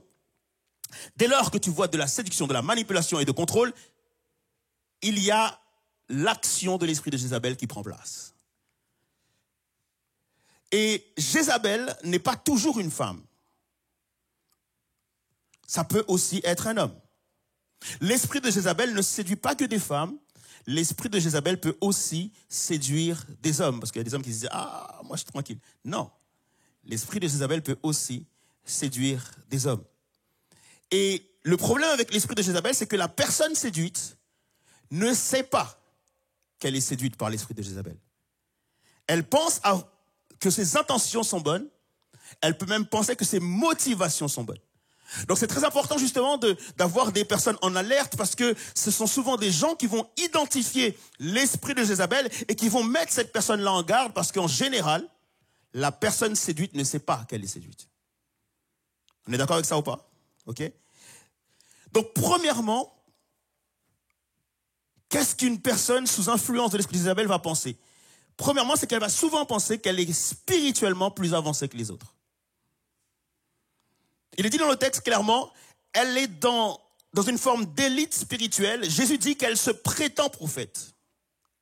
Elle se prétend prophète, mais personne ne l'a nommée comme prophète. Personne ne l'a reconnue comme prophète. Ni l'Église, ni les pasteurs, ni les dirigeants, personne n'a reconnu cette personne-là comme prophète. Mais cependant, elle se dit prophète à tout le monde. Elle dit qu'elle parle de la part de Dieu. Elle dit qu'elle a des visions et des songes. Elle dit qu'elle reçoit des messages de la part de Dieu, même si les messages qu'elle reçoit sont contre la vérité, même si les messages qu'elle reçoit sont contre la parole du pasteur ou d'autres dirigeants. Mais elle dit qu'elle reçoit justement des paroles de la part de Dieu et qu'elle va justement contredire la parole des leaders ou la parole du pasteur, et elle va justement essayer de séduire les gens en leur faisant comprendre que spirituellement parlant, elle est très très avancée. L'esprit de Jézabel aussi est un esprit qui va toujours dire que Dieu est de son côté, que Dieu est avec elle, ou que Dieu est avec lui, mais justement, elle dira qu'elle ne se trompe pas, et que si vous ne la croyez pas, ou si vous ne le croyez pas, vous verrez. C'est une personne qui justement est dans une forme de méfiance, dans une forme de menace, en disant faites attention à ceci, à cela, vous vous trompez, etc., etc. Et que si vous ne faites pas attention, vous allez voir plus tard ce qu'il va se passer. Ensuite, c'est une personne qui tord le sens des Écritures pour justifier ses actions, pour justifier ses enseignements et des choses qui sont fausses, des compromis qu'elle peut faire. En fait, elle va tromper en tordant les Écritures et souvent les plus vulnérables dans l'Église seront embarqués dans la séduction de Jézabel. Il faut savoir qu'une personne qui est sous l'emprise de l'esprit de Jézabel se méfie toujours des leaders. Elle se met toujours, ou il se met toujours à côté des leaders, mais se méfie en réalité des leaders. Et malheureusement, en général, ce sont des personnes qui vont lever des gens contre les leaders, qui vont ne pas du tout être dans l'honneur justement des leaders. Elles peuvent très bien justement se mettre à côté des leaders pour essayer de les séduire, mais lorsque un leader ne va pas dans son sens, elle va forcément être contre ce leader et contrôler les pensées et les paroles et les actions des personnes. Jézabel a un fort esprit de contrôle. Je me suis toujours posé la question par rapport à Akab. Akab est le roi d'Israël. Normalement, lorsque tu es roi en Israël, tu as tout pouvoir. Tu es le législateur en Israël. Tu définis les lois. Tu obliges quelque part les gens à les observer. Tu es vraiment dans une position où, à part Dieu, personne ne peut rien te dire. On est d'accord avec ça ou pas? Akab se laisse séduire par Jézabel, il ne dit jamais rien. À chaque fois que Jézabel décide de tuer les prophètes, parce que justement, Jézabel détruit les prophètes, pourquoi? Parce que les prophètes parlent de l'Éternel. Si elle laisse les prophètes en vie, ils vont contredire ce qu'elle dit. Donc c'est pour cela, pour contrôler la nation, pour contrôler le pays, pour contrôler le peuple, elle tue la vision du peuple, elle tue ceux qui parlent vraiment de la part de Dieu. Et c'est pour ça que Jézabel a très longtemps cherché à tuer Élie. Et donc je me dis, il se peut en réalité que Akab ne pouvait rien faire. Parce que le peuple, parce que les gardes, parce que quelque part la maison même du roi était certainement sous emprise de Jézabel. Et je pense que même Akab pouvait même très bien avoir peur pour sa propre vie. Du fait que personne ne pouvait contredire Jézabel, y compris Akab. Et lorsqu'il y a un esprit de Jézabel dans une église, même les pasteurs sont parfois séduits, les dirigeants sont séduits, les leaders sont séduits. Et très rapidement, en fait, l'esprit de Jézabel a pris le contrôle d'un certain nombre de choses. Et après, les gens sont pieds et poings liés. Et c'est ce qui se passe justement dans cette église de Thyatire. Les gens sont comme bloqués. L'esprit de Jézabel est en train de se manifester. Les gens voient les mauvaises actions. Les gens voient les mauvaises paroles. Mais cependant, ils tolèrent l'esprit de Jézabel. L'esprit de Jézabel aussi pousse les personnes séduites à ne plus considérer les gens, mais à ne considérer que leur motivation. En fait, l'esprit de Jézabel veut tellement grandir et tellement se mettre en position d'autorité qu'elle néglige même ses proches, sa famille, ses amis. Et dès lors que tu contredis l'esprit de Jézabel te laisse derrière en victime. Et malheureusement, dans beaucoup d'églises, il y a des gens qui sont victimes de l'esprit de séduction, qui vont porter Jézabel vers le haut. Et lorsque Jézabel va gravir des paliers, Jézabel va te laisser tomber. Comment pouvons-nous aider une personne qui est séduite par l'esprit de Jézabel? Et comment justement aider des gens qui malheureusement peut-être sont tombés dans cela? Il est dit, je lui ai laissé du temps, et c'est Jésus qui parle, pour changer de comportement, mais elle ne veut pas se détourner de son immoralité. En fait, comment aider une personne comme cela? Nous devons être dans l'amour et pas dans la tolérance. C'est très important de comprendre que Jésus est dans l'amour pour cette personne, mais il n'est pas dans la tolérance. Il ne veut pas justement que cette personne soit tolérée, qu'on ne lui dise pas la vérité. Et donc il va dire à Jézabel, je veux que tu te repentes parce que tes actions, tes paroles sont mauvaises. Et donc Jésus va insister pour que Jézabel puisse se repentir. Et Jésus sera dans une patience avec Jézabel. C'est là où l'amour est là.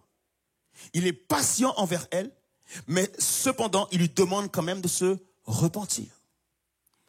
Il lui demande quand même de changer ses actions, de changer sa manière de faire, de changer sa manière de parler, etc., etc.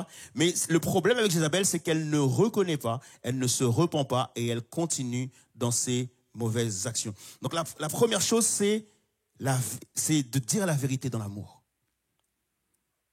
L'amour n'est pas la tolérance. L'amour, c'est la vérité. Cependant, nous devons savoir comment le dire. Ensuite, comment nous pouvons facilement discerner les esprits de Jézabel? C'est que nous devons aimer la vérité. Le vrai problème dans les églises, c'est que de la même manière que les gens du monde aiment le mensonge, parfois dans l'église, je suis surpris de voir qu'on apprécie presque tout autant le mensonge. La seule manière de ne pas apprécier le mensonge, c'est d'apprécier la vérité. Souvent, je prends cette image, parce que cette image, elle me parle beaucoup, c'est les douaniers américains lorsqu'ils doivent justement faire la différence entre un vrai et un faux billet. En fait, ils ne regardent jamais les détails du faux billet. Pour savoir si... Non, en fait, ce qu'ils font, c'est qu'ils apprennent par cœur le vrai. Et tellement qu'ils connaissent le vrai par cœur, en fait, dès lors qu'ils posent le regard sur le vrai, ils se rendent compte tout de suite que c'est un vrai ou un faux. Et je pense que justement, nous, en tant que chrétiens, justement, on a du mal à faire la différence entre le vrai et le faux, parfois parce qu'on ne connaît pas assez le vrai. On n'apprécie pas assez la vérité. On se dit que finalement, on peut entendre des paroles, des choses comme ça un peu partout et les prendre comme vérité. Mais nous ne devons pas tolérer le mensonge parmi nous. Et donc, du coup, pour ne pas tolérer le mensonge, il faut absolument connaître sur le bout des doigts la vérité. La bonne doctrine, la sainte doctrine, la parole de Dieu, c'est important justement de la connaître. Et ensuite, frères et sœurs, il y a un truc qui est très important. Lorsque quelqu'un parle, lorsque quelqu'un dit quelque chose, c'est à cette personne de faire la preuve de ce qu'elle dit. C'est à cette personne de faire la preuve que ce qu'elle dit, c'est la vérité. Très souvent, il y a des gens qui viennent vous parler sur des gens. Très souvent, il y a des gens qui viennent vous dire des choses. Téléphone, après le culte, je ne sais pas où. Mais on est d'accord en fait qu'il y a beaucoup de murmures. Et il y a beaucoup de paroles. Le vrai problème, c'est qu'on ne demande jamais aux gens de faire la preuve de ce qu'ils avancent. C'est qu'on prend pour agent comptant ce que les gens disent. C'est qu'on reçoit et on accueille ce que les gens disent. On ne sait pas si c'est la vérité. On ne sait pas si cette personne-là n'est pas en train d'essayer de détruire un rival. On ne sait pas si cette personne-là, elle est jalouse d'une personne. On ne sait pas si cette personne-là, elle voudrait avoir la position d'une personne. Mais elle vient dire des choses sur des gens et personne ne lui demande de faire la preuve de ce qu'elle avance. Et c'est pour ça que le mensonge s'immisce dans l'église. Et c'est pour ça qu'il y a la division. Mais je t'assure que si quelqu'un vient te dire quelque chose et que tu lui dis, écoute, viens me faire la preuve de ce que tu avances, cette personne-là ne t'embêtera plus. Mais peut-être que aussi tes oreilles sont attentives au mensonge. Peut-être que tes oreilles apprécient le mensonge. Peut-être que tu apprécies toi aussi le commérage. Et de toutes ces choses-là, nous devons nous repentir afin que la vérité éclate dans nos églises. Est-ce qu'on est d'accord avec ça ou pas? C'est important justement d'apprécier et d'aimer la vérité. Donc du coup, les questions que vous devez poser à ces personnes, c'est: as-tu la preuve de ce que tu avances? Comment est-ce que moi, je peux vérifier ce que tu avances? Parce que je ne dois pas te croire et je n'ai pas à te croire sur parole. Parce que je veux garder mon cœur et mes pensées pures. Est-ce qu'on est d'accord avec ça ou pas? Je finis avec ça, pardon, d'avoir pris un petit peu de temps. La sainteté est récompensée par Jésus et non par soi-même. C'est très important de savoir que c'est très bien si tu fais de bonnes actions dans une église. C'est très bien si tu as de bonnes activités. C'est très bien si tu fais des choses bien. Mais tu ne dois jamais vouloir te récompenser toi-même. Te dire, voilà ce que je fais, je suis le meilleur, je fais mieux, etc., etc. Moi, personnellement, c'est vrai que il y a pas si long, il y a assez longtemps maintenant, mais cependant, je reconnais avoir, à un moment donné, cru que j'étais meilleur qu'un autre. Je reconnais avoir, à un moment donné, effectivement, dans ma vie chrétienne, voulu être sur l'estrade parce que je me considérais comme étant meilleur prédicateur que les autres. Et que facilement, en fait, tu peux avoir un esprit de séduction parce que c'est peut-être pas forcément faux. Peut-être qu'effectivement, tu es le meilleur. Là, on a eu les Jeux Olympiques. Souvent, lorsque vous regardez dans certains sports, particulièrement, il y a eu un match de basket hier soir où effectivement, on se dit, OK, c'est les meilleurs qui doivent gagner. Pourtant, le match a été serré. Le meilleur, le fait d'être le meilleur ne signifie pas qu'on doit attribuer tout de suite la place. Être bon dans quelque chose ne signifie pas qu'on doit tout de suite te mettre sur l'estrade. C'est important justement de comprendre que ma vie de sainteté est récompensée par Dieu et non pas moi-même. Colossiens 3, versets 23 et 25 nous dit « Quel que soit votre travail, faites-le de tout votre cœur, et cela comme pour le Seigneur, et non pour des hommes, car vous savez que vous recevrez du Seigneur votre récompense. L'héritage qu'il réserve au peuple de Dieu, le maître que vous servez, c'est Christ. Celui qui agit mal recevra, quant à lui, le salaire que méritent ses mauvaises actions, car Dieu ne fait pas de favoritisme. » C'est important, les amis, de comprendre que lorsque nous servons à l'Église, c'est pas pour une vaine gloire. C'est pas pour vouloir être devant. Mais c'est parce que nous servons Christ et nous considérons justement que le royaume de Dieu est important. Lorsque je donne de l'argent à l'Église, il est dit que ma main gauche ne doit pas savoir ce que ma main droite donne. Les gens n'ont pas besoin de savoir. Moi, il y a très souvent des gens qui m'ont dit, mais tu sais quoi, Abed, j'ai mis tant d'argent, ou c'est grâce à moi qui est assis, ou c'est grâce à moi qui... Tu vois tout de suite l'esprit de séduction. Dès que quelqu'un te dit, voici ce que j'ai fait. Tu vois l'esprit de séduction, tu vois, oh Dieu me parle, Dieu ceci, Dieu cela, etc., etc. Tu vois l'esprit de séduction. Il faut faire attention parce que justement, c'est une porte ouverte. Dès lors où tu témoignes toi-même de ce que tu fais, dès lors que tu chantes tes propres gloires, dès lors que tu parles beaucoup de toi et que tu parles en jeu, seul Jésus a le droit de parler en jeu. Et d'ailleurs, c'est ce qu'il fait dans le texte d'Apocalypse. Je ferai, je ceci, je cela, etc. Seul Jésus peut parler comme ça. Nous, on parle en nous. Vous voyez ce que je veux dire ou pas? Et c'est très important justement de considérer cela pour ne pas se faire séduire par l'esprit de Jézabel. Jésus saura te récompenser. Moi, ce que je trouve extraordinaire avec Jésus, c'est que Jésus arrive à récompenser même des œuvres que moi-même j'aurais oubliées. Je trouve ça extraordinaire. Très souvent, tu as envie de citer à Jésus, voilà ce que j'ai fait, voilà ce que j'ai fait, voilà ce que j'ai fait. Alors que Jésus, en fait, c'est tellement tout ce que tu as fait qu'il est même capable de te récompenser pour certaines œuvres que toi-même tu as oubliées. Je trouve ça extraordinaire comment Jésus répond à des prières que moi j'ai même oubliées. Je trouve ça extraordinaire que Dieu me bénisse justement pour une action totalement passée. Je trouve ça extraordinaire que parfois, effectivement, tu rencontres une personne qui vient te témoigner de la reconnaissance alors que ça fait 10 ans que tu as fait une action pour cette personne-là. Mais au moment où elle vient témoigner de ta reconnaissance, c'est au moment où tu en avais besoin. Jésus saura te récompenser bien mieux que toi. Et c'est pour ça que c'est important justement de se dire, Seigneur, toutes les œuvres que je fais, c'est pour la gloire de ton nom. Et lorsque tu agis comme ça dans un esprit d'humilité et tu laisses Jésus te récompenser, tu ne seras jamais séduit par l'esprit de Jézabel. J'aurais prié pour certaines personnes ici. Parce que je sens que des cœurs ont besoin d'être purifiés. Je sens que des cœurs ont besoin d'être lavés. Pendant qu'on chantait tout à l'heure et pendant qu'on priait tout à l'heure, ce que j'ai reçu vraiment de la part de Dieu, c'est prie pour la purification des cœurs. Prie pour cela parce que certaines personnes sont peut-être déjà séduites, on n'en sait rien. Peut-être que certaines personnes sont déjà même sous l'emprise de Jézabel, on n'en sait rien. Mais je prie pour que tout cela puisse être discerné. Mais je prie surtout aussi pour que toutes les personnes qui sont peut-être sous emprise soient délivrées. Sois libéré. Peut-être que tu n'as pas toutes les caractéristiques que j'ai pu citer tout à l'heure. Mais peut-être qu'en toi, il y a une soif de reconnaissance que tu ne soupçonnes pas. Peut-être qu'en toi, il y a une soif de reconnaissance qui te détruit à petit feu. Peut-être qu'en toi, il y a une soif de reconnaissance qui fait que tu n'as plus le zèle d'antan. Peut-être qu'en toi, tu te dis, ok, eux, ils ne me reconnaissent pas, alors je ne veux plus être zélé. Mais mon ami, tu sers Jésus-Christ d'abord. Et ton zèle, c'est pour Jésus. Alors, j'ai vraiment à cœur de prier ce matin pour cela. Est-ce que vous voulez prier avec moi? Alléluia.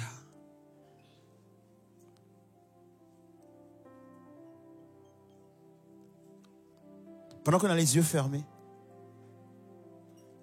peut-être que je ne vais pas pouvoir faire un appel pour dire de venir devant parce qu'on a très peu de temps malheureusement.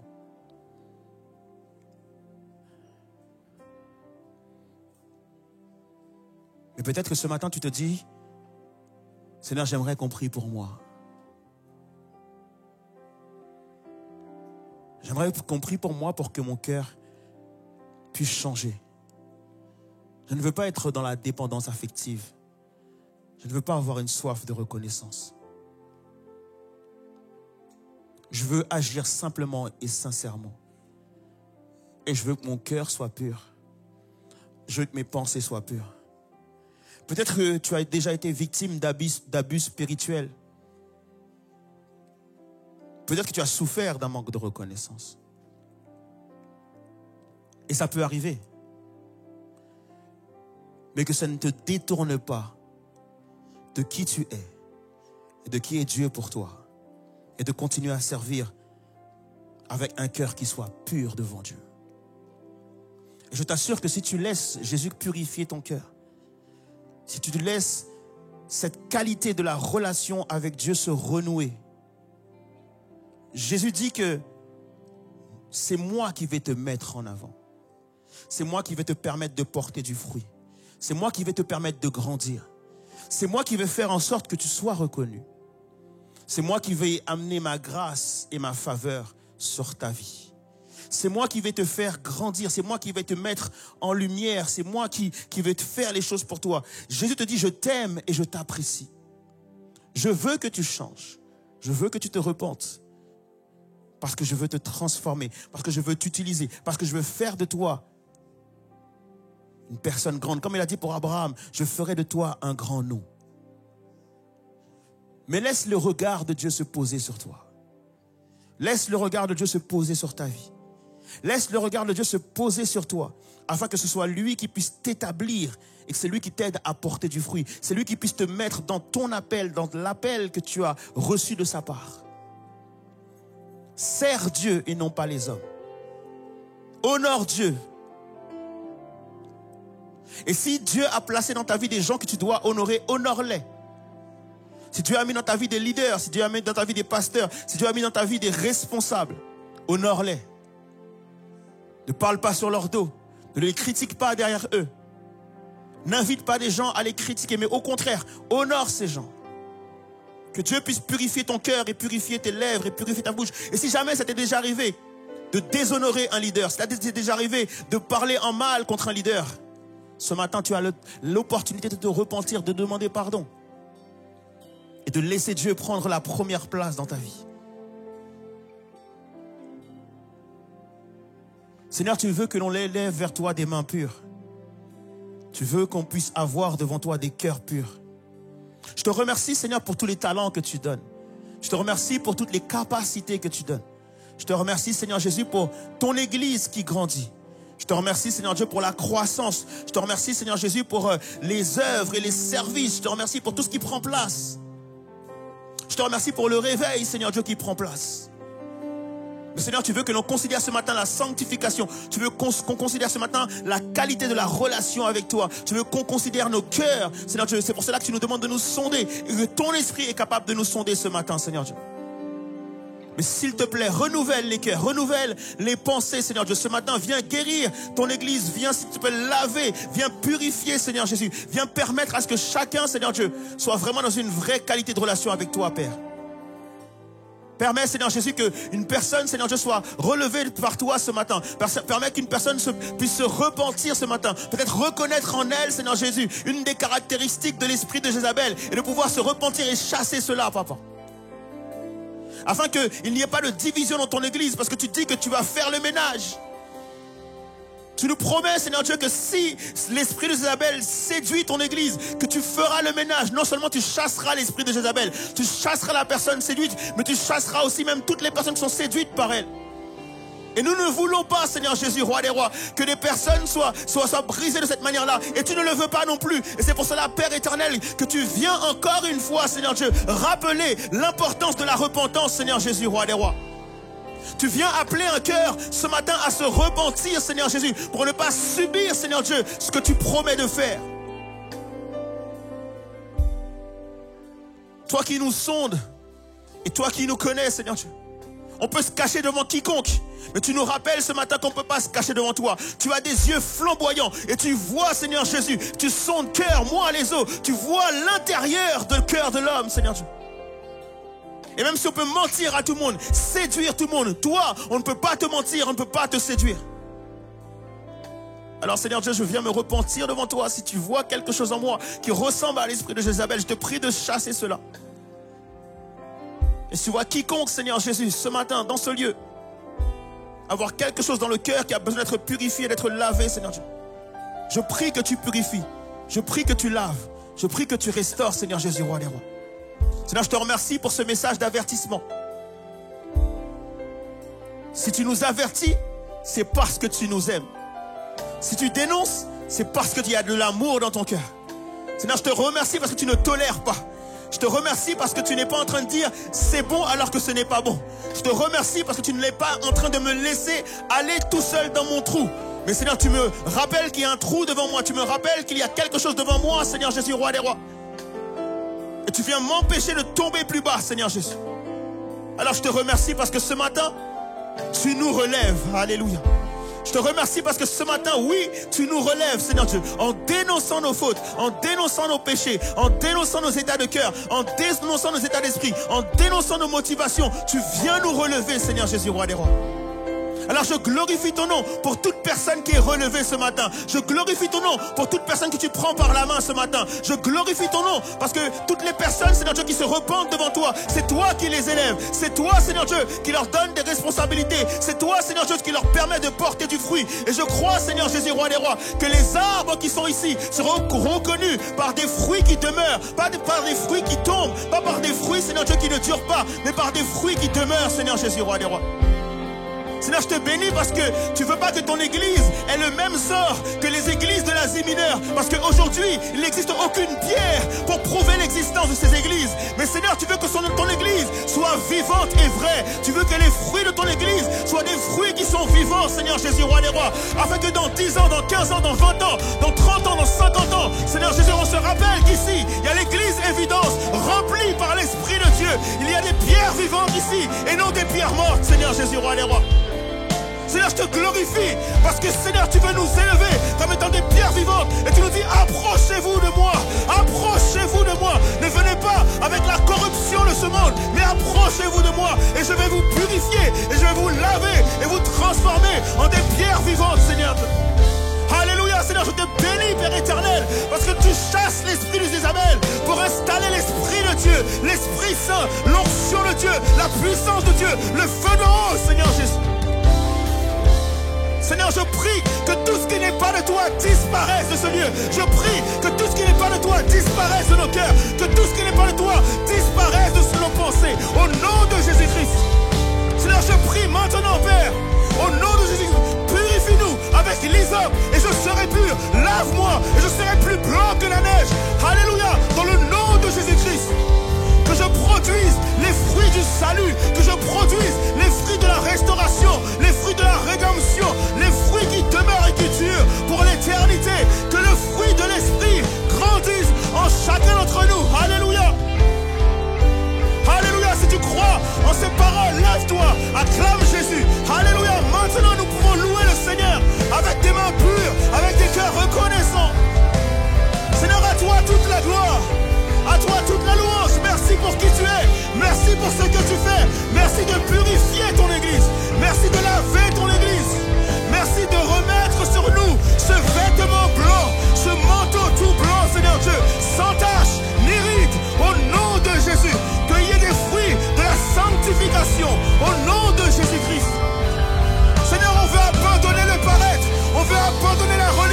médiocrité. On veut abandonner tout cela, Seigneur Dieu, pour être véritablement des pierres sanctifiées par toi. Au nom de Jésus-Christ. Seigneur, on ne veut pas considérer l'apparence, mais regarde nos cœurs, regarde à l'intérieur de nous et purifie notre être intérieur, Seigneur Dieu. Lave-nous de nos péchés, protège nos cœurs, protège nos pensées, au nom de Jésus-Christ. Alléluia, alléluia, alléluia. Merci Jésus, merci Seigneur Jésus, roi des rois. Merci Papa pour ce que tu es en train de faire. Merci pour ce que tu es en train de réaliser. Parfois ça fait mal, mais c'est bon. Ça fait peut-être mal, mais c'est bon, Seigneur Jésus, roi des rois.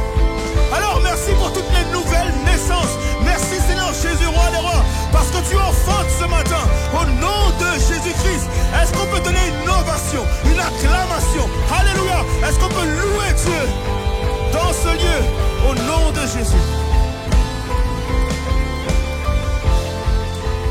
Alléluia.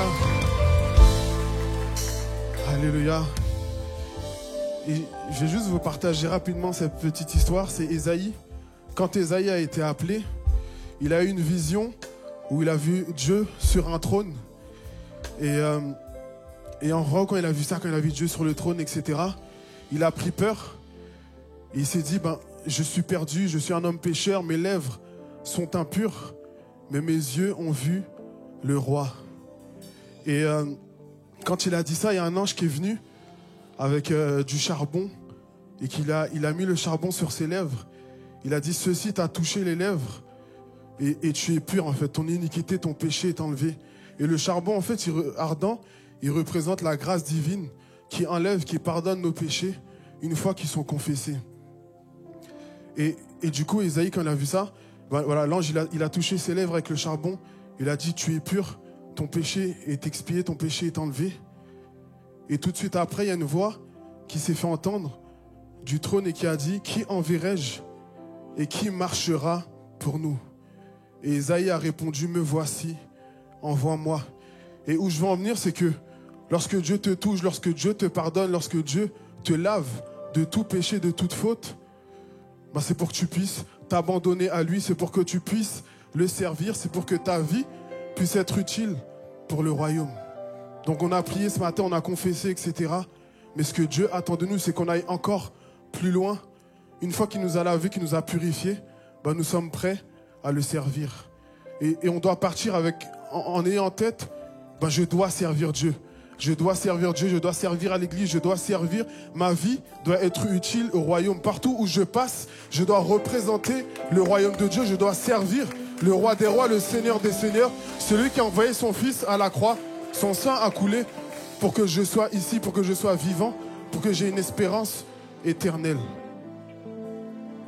Alors vraiment, prenons ça en considération et vraiment que nos vies soient utiles au Seigneur. Donc tout ce qu'on a entendu, qu'on puisse le garder précieusement et qu'on puisse prendre la décision fermement de servir Dieu, peu importe les problèmes, les soucis, ce qu'il peut y avoir dans nos vies. Notre objectif premier, c'est de servir Dieu.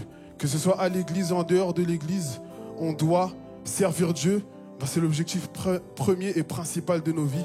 Parce que beaucoup de personnes sont perdues dans le monde, dans les ténèbres, et elles ont besoin de nous. Amen. Vous pouvez vous asseoir, je vais terminer par les annonces. Au revoir à Évidence Home et on se retrouve la semaine prochaine.